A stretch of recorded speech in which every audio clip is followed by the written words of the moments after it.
Right, so we're back and ready for another deep dive. And today, we're looking at a game that, might not have been on everyone's radar. Yeah. The 76ers and the Pacers from October 27th. Now, at first glance, it just looks like another high-scoring NBA game. Right.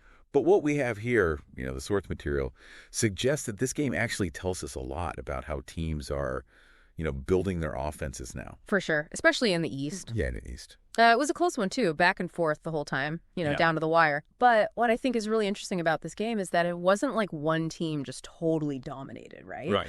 We saw two totally different offensive strategies going head-to-head. Yeah, let's break that down a little bit. So we know the 76ers, they really rely on their stars. Of course, yeah. Embiid and Harden. And they definitely came through, didn't they? Embiid ended up with 35 points, Yep. 12 rebounds, Yep. shooting 70% from the field.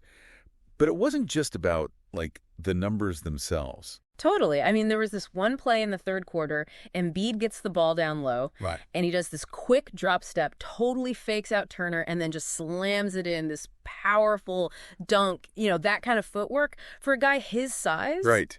It's unreal. It shows you why he's such a tough matchup. I mean, especially for a younger team like the Pacers. Yeah. And then there's Harden. Well, he did what Harden does, right? It did his thing. 28 points, 11 assists. But then you look at the Pacers, they came at Philly with this, more balanced attack, right? Uh-huh. Led by Halliburton and Mathurin, who combined for 45 points.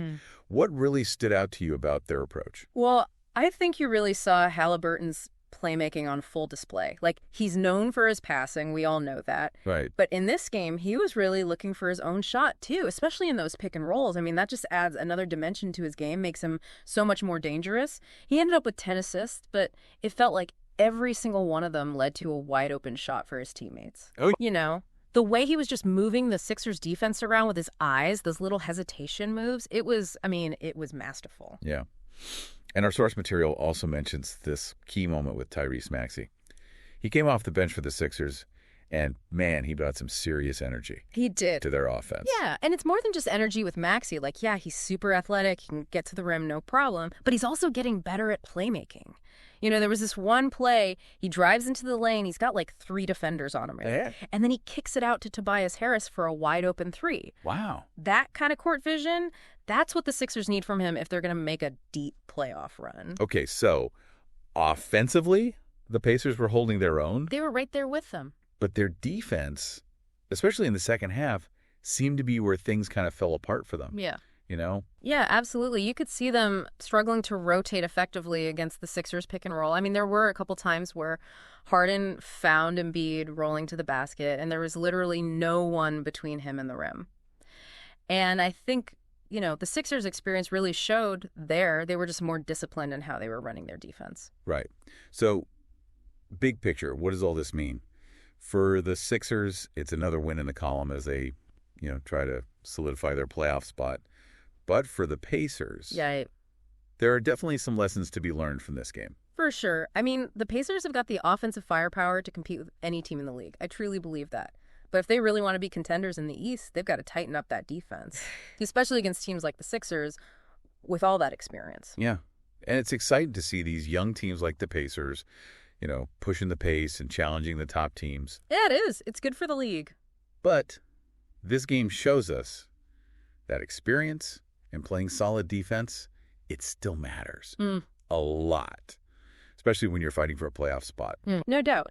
And it'll be really interesting to see how the Pacers adjust their defensive strategy moving forward. Will they try to get more physical or maybe try to use their athleticism to force more turnovers? How they adapt will be a key factor for them. That's a great point. Yeah. All right, so as we wrap up this deep dive, I got to ask you, do you think the Pacers, with all that offensive talent, can they really make a deep run in the playoffs? Or are they going to be held back by those defensive inconsistencies? What are your thoughts? What stood out to you? Let us know. Yeah, let us know. We'd love to hear from you. Always.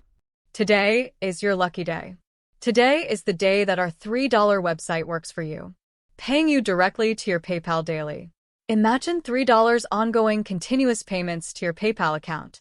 Imagine falling asleep and waking up to $300 in your PayPal account. How would this make you feel? How could this help you? What bills could you pay? What kind of fun could you have? What does that retirement look like now? All for a one-time payment of $3. This website is DFY done for you, fully built and completely hosted, and never stops collecting payments for you. You have spent $3 on coffee on a regular, but that coffee won't help you create multiple streams of income. Click the link below.